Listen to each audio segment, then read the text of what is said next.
Hello again, everyone. Edwin Learnard back once again. In this YouTube astrological segment, I'm going to be dissertating and talking about having a Pisces Sun and a Taurus Ascendant in a natal chart. Now, both these signs are feminine. They are both introverted. They are sextile by sign. They are compatible by sign. They're both, I guess passive would be one way to describe both these signs. The energies can work well together because the fact, not just the passiveness, but you look at Taurus Ascendant can be placid, calm, easygoing, even though it's a fixed sign. It could still have, to some degree, an easygoing temperament unless they're really provoked or they're pushed to their point of their stubbornness. Now, in their own way, of course, they're not so easygoing. I understand that. I have a Taurus Ascendant, as many of you may know, and because it's a fixed temperament in that way, they're not always easygoing. But in a lot of cases, they are. They are. And you have Pisces Sun, which is pliable and can be easygoing as well as far as their disposition. And both signs are generally non-confrontational. So you have that good mix. You have the Taurus Ascendant can give that pragmatism and practicality, though, to the Pisces dreams, and can really add some structure to them and make their dreams perhaps more realistic, as opposed to just maybe fantasizing and maybe not making them come to fruition. The Taurus rising can ground the Pisces Sun and really give realistic ideals and dreams to them. Now, in a natal chart, the sun sign represents our basic wants, while a rising sign or ascendant can represent the manner or method in which one attains these basic wants. So for the sun in Pisces, the sun in Pisces basic wants can be connected with their dreams, their ideals, self-sacrifice, even fantasy, even escape. And I don't mean this in a derisive or derogatory sense. I mean escape meaning like maybe finding their time for their solitude and seclusion, as Pisces can be introverted. And also perhaps in some cases spirituality and the metaphysical. Now, having a Taurus Ascendant, as far as like the basic wants, one or more of these basic wants can be maybe going about in a very methodical, a prudent manner with a lot of pragmatism and practicality, a lot of Taurus rising hard work and industry. This may be a person that puts that Pisces, Pisces can often be about self-sacrifice and could be in sacrifice, and maybe Taurus rising with this mix can work laboriously and work extended hours. And the Pisces, this might be a person that might sacrifice their time in that way and work for prolonged periods, as far as sacrificing their time for others in terms of their work, because Taurus rising can often be about working hard. And this person, say for example, if the person was a salary position, and in salary positions you could work any amount of hours and you still get the same amount of money. So a good example would be somebody, for example, worked at a job where they were on salary and they worked a lot more hours than the average person on salary, and thus incorporating that self-sacrifice of Pisces with the hard-working Taurus. Now, also, as far as the thing connected with Pisces, with their with the sun and Pisces basic wants, it could be even in some cases the thing I told you about with the spirituality and metaphysical. If this person were to pursue something like that, it could obviously be done in a Taurus rising like persistent manner. And Taurus rising will of course make this person more fixed and stable than the typical Sun Pisces, and a little bit less pliable and adaptable. This person will be probably a little bit more grounded and really not as much inclined to vacillation or change of mind or ambivalence and ambiguity.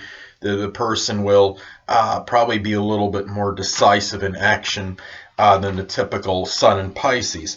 And also, as far as the Pisces Sun basic wants, dreams, and ideals, maybe it might be tied in perhaps to a Taurus rising like professions such as a stockbroker, pawnbroker, something connected with art such as drawing, sculpting, or painting, even general work, even working, something that's connected with working protracted hours, or something that involves a lot of stamina and endurance. So anyway, people, it's important to look at the aspect, if any, that is made between the Sun in Pisces and Taurus Ascendant, as this could indicate how these energies may or may not integrate well. And let's say, I mean, they are sextile by sign, so there's some compatibility to begin with. But let's say that there's a sextile between an aspect between the Pisces Sun and the Taurus Ascendant. Let's say the Pisces Sun is at 28 degrees and the Taurus Ascendant is at 24 degrees. Well, this would actually accentuate the positive blending, and you would have an even better, more positive integration of these two energies than otherwise indicated, because a sextile is a positive aspect. Now, you could also have a semi-sextile aspect, which is a minor aspect, which is what I described before with the sextile, but it's more modified and it's not as strong as intense because it is minor. Now, on the negative side, you could have an out-of-sign square aspect take place between these energies. Let's say that the Pisces Sun is at 1 degree, and you have a Taurus Ascendant at 29 degrees. That would form an out-of-sign square aspect, which could be adverse and adversarial. And even though you still have the positive combination by sign, you might have a little conflict and friction, and the energies might not work quite as well because of this aspect.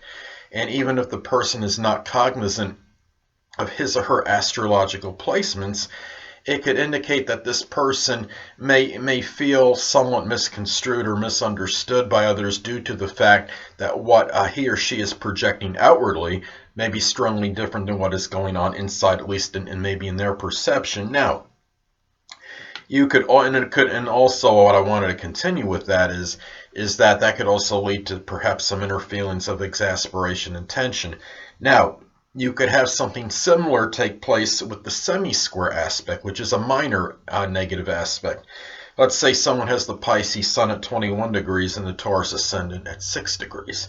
That would form a semi-square aspect, which is a minor aspect, which is it's like the square, but only modified and not as intense, as strong.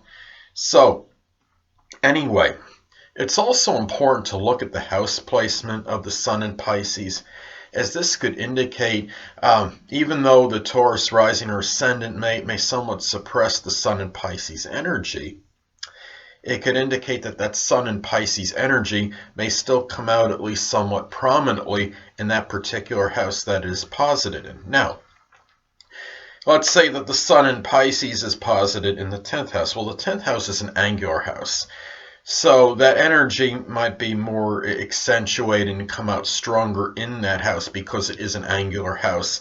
And the Pisces energy, that real, that idealistic energy, the dreamy energy, and the intuitive side might come out strongly in matters pertaining to their career and livelihood, maybe in their own community, they're standing in their community, something with their reputation, and even matters pertaining perhaps to authority figures.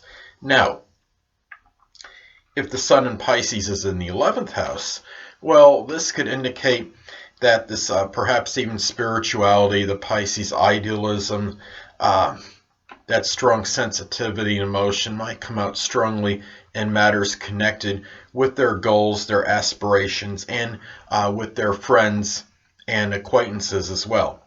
If the Sun in Pisces is posited in the 12th house, well, 12th house being a cadent house, this energy might be somewhat dissipated because the 12th house is cadent, and I think even energy in the 12th house, more so than any other house, is diminished more. It is the house that is connected with restrictions and limitations.